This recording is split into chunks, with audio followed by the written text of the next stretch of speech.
Hello students, welcome back. Complex analysis में अभी तक हमने पढ़ा कैलकुलस ऑफ रेसिड्यूज। इसमें हमने क्या पढ़ा? What is Cauchy's residue theorem और किस तरह से हम रेसिड्यूज को फाइंड आउट करते हैं। इसी का एप्लीकेशन पार्ट हम आगे पढ़ते हैं, evaluation of real definite integrals by contour integration. इसमें सबसे पहली कैटेगरी है to find the value of integral around the unit circle, that is how to evaluate the integrals of the form 0 to 2 pi r cos theta sin theta d theta. यहाँ पर what is this r? This r is actually a rational function. ठीक है, अब इसको हम इस तरह से भी लिख सकते हैं 0 to 2 pi phi cos theta sin theta d theta. That is, instead of r we have written this function as phi of cos theta sin theta d theta. This is also a rational function. Now in order to evaluate this integral we shall convert this parameter theta to z. किस तरह से? ये एक function बन जाएगा integral fz dz over c. इस form में इसको हम कन्वर्ट कर देंगे, then we can easily evaluate it. So let us see, we are given we have to evaluate this integral over the unit circle, that is modulus z equal to 1. What is this thing? Unit circle. Alright, इसमें r की value कितनी है? 1 है. तो z को हम और क्या लिख सकते हैं? z can be written as r e power i theta. r is 1 here, तो this is equal to e power i theta. इससे हम dz फाइंड आउट कर सकते हैं फर्स्ट डेरिवेटिव्स का. This is equal to i e power i theta d theta. जब हम e raised to power i theta को डिफरेंशिएट करेंगे तो i will come out as a constant. This can be written as this. So from this we can say that the value of d theta is equal to dz upon i e power i theta. और e power i theta क्या है? This is z. तो इसको हम और क्या लिख सकते हैं? dz upon i z. Now we have two more values. एक है cos थीटा और दूसरी है sin थीटा. तो cos theta can be written as z plus z inverse upon 2. Similarly sin theta can be written as z minus z inverse upon 2i. alright, तो ये जो हमारा इंटीग्रल था, let us mark this as equation 1. तो 1 को हम और क्या लिख सकते हैं? Integral 0 to 2 pi phi of cos theta sin theta d theta. This can be written as phi of cos is written as cos theta is written as z plus z inverse upon 2. Sin can be written as z minus z inverse upon 2i. और d theta को हम लिख सकते हैं dz upon iz. and here the limit were from 0 to 2 pi और यहाँ होगा over closed curve c which is the unit circle modulus z equal to 1. ठीक है, तो अब हम क्या करेंगे? इसको हम इक्वेट करके लिखेंगे as c f z dz. ये क्या है f z dz? ये जो हमारा फंक्शन है phi of these two values into 1 upon i z, इसको हम मान के चलते हैं integral over c f z dz. Now we can evaluate this integral using Cauchy's residue theorem. वो क्या कहती है? If the function is analytic except at, if the function is analytic in some closed contour C except at some poles, then integral fz dz, this value is equal to 2 pi I summation r. What is the summation r? It is the sum of the residues of the function f at each of its poles. Let us mark this as equation 2. Now, we have seen that जो हमारा integral है 0 से 2 pi phi of cos theta sin theta d theta, इसको हमने convert कर दिया है in this form 2 pi i summation r. Now we can easily evaluate this integral. Let us solve a question to understand this. The question is, prove that integral 0 to 2 pi d theta upon 2 plus cos theta is equal to 2 pi upon root 3. We have to evaluate this integral over the unit circle modulus z equal to 1. ठीक है? Now we know that z is equal to e power i theta और इससे हमने d theta की वैल्यू क्या find out की थी? That was dz upon iz. Alright? तो ये जो हमारा इंटीग्रल है इसको हम कैसे लिख सकते हैं? Integral 0 to 2 pi d theta upon 2 plus cos theta. This is equal to integral d theta को हम लिखेंगे dz upon iz और 2 plus cos theta को हम लिख सकते हैं 2 plus z inverse upon 2 और this integral is over C which is the unit circle modulus z equal to 1. अब हम इसको further simplify करें तो 1 upon I will be taken outside as common value, constant value. अंदर क्या बचेगा? dz upon z. 2 को भी यदि हम यहाँ बाहर ले लें तो कॉमन ले लें तो अंदर क्या आ जाएगा?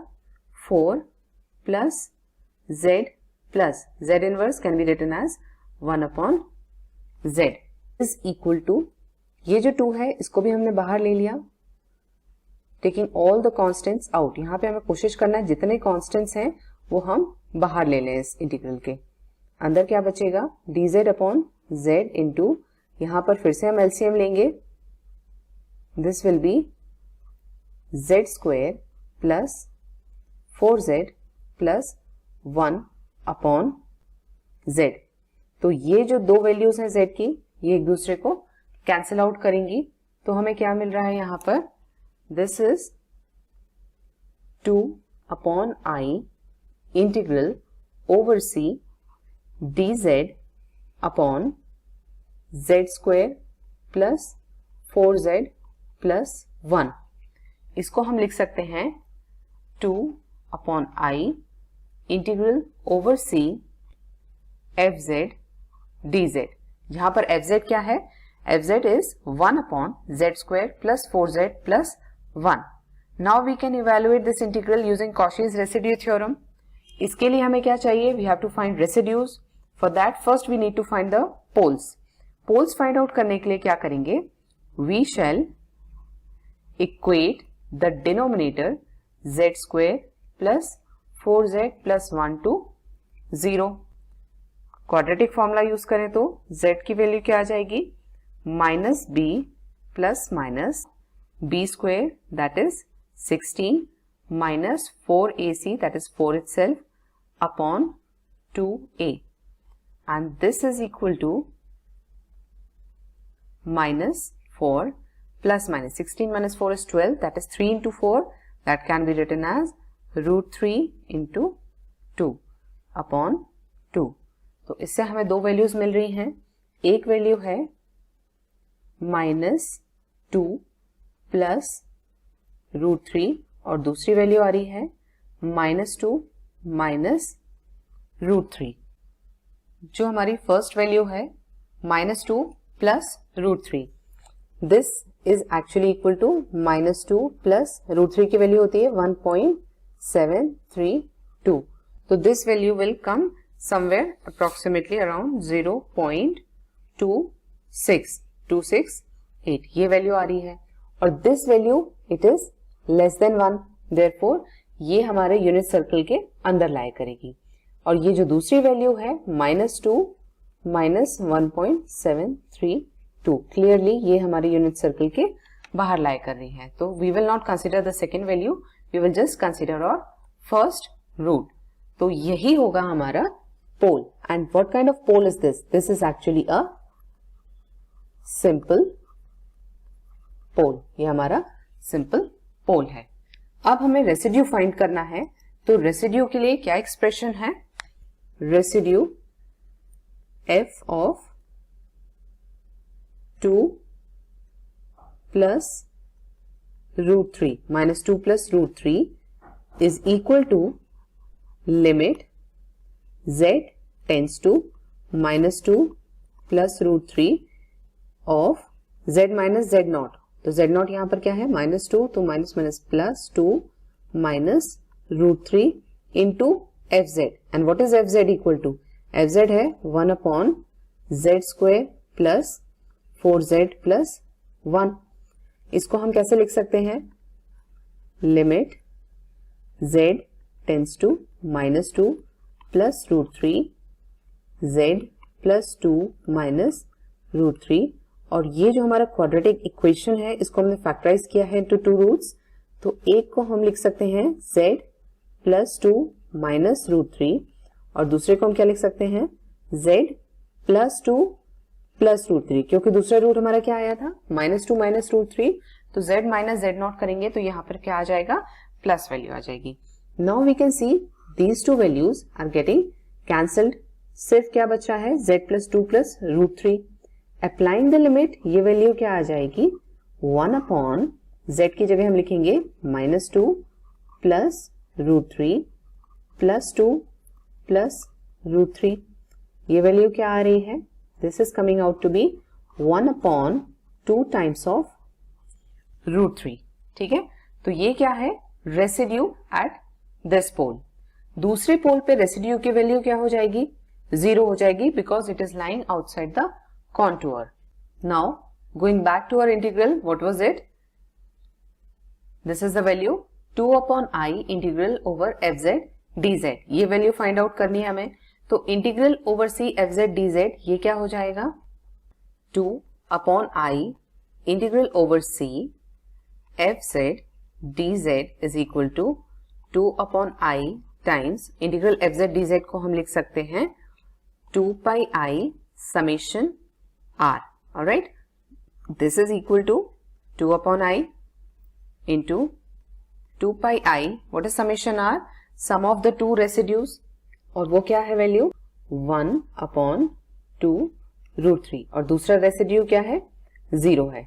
Okay, so simplifying this value gets cancelled, ये बचेगा, I also gets cancelled, this will be 2 pi upon root 3. And this is what was asked in our question. Let us just revise क्या किया हमने इस क्वेश्चन में। हमें दिया गया था एक इंटीग्रल जिसे हमें प्रूव करना था, इसकी वैल्यू है 2 पाई अपॉन रूट 3। यहाँ पर हम इंटीग्रेट कर रहे हैं ओवर द यूनिट सर्कल। तो इस इंटीग्रल को हम जब जो पैरामीटर हमारा थीटा है उसको हम कन्वर्ट करेंगे into the parameter z parameter में हम उसको कन्वर्ट कर रहे हैं। सिंप्लीफाइंग इट फर्दर हमें ये इक्वेशंस मिलेंगी। On solving this value comes out to be 2 upon I integral over c fz dz. अब हम क्या करेंगे, to apply the Cauchy residue theorem, हम पोल्स फाइंड आउट करेंगे। उसके लिए क्या करना है, जो डिनोमिनेटर वैल्यू है उसको 0 से इक्वेट करेंगे। 0 से इक्वेट करने पे वी आर गेटिंग 2 वैल्यूज। यहाँ पर we will check which value is lying within the closed contour and which is lying outside it. जो आउटसाइड है we will not consider the one, and जो inside है उसके लिए हम residue find out करते हैं। रेसिड्यू का एक्सप्रेशन है limit z tends to z naught z minus z naught into fz। ये सब्स्टिट्यूट करने पे और सॉल्व करने पे रेसिड्यू की वैल्यू आ रही है 1 upon 2 root 3। Now substituting all these given values in this expression जो कि हमने फाइंड आउट किया था, ये हमारा जो फंक्शन है, जो इंटीग्रल है, इसकी वैल्यू आ रही है 2 पाई अपॉन रूट 3।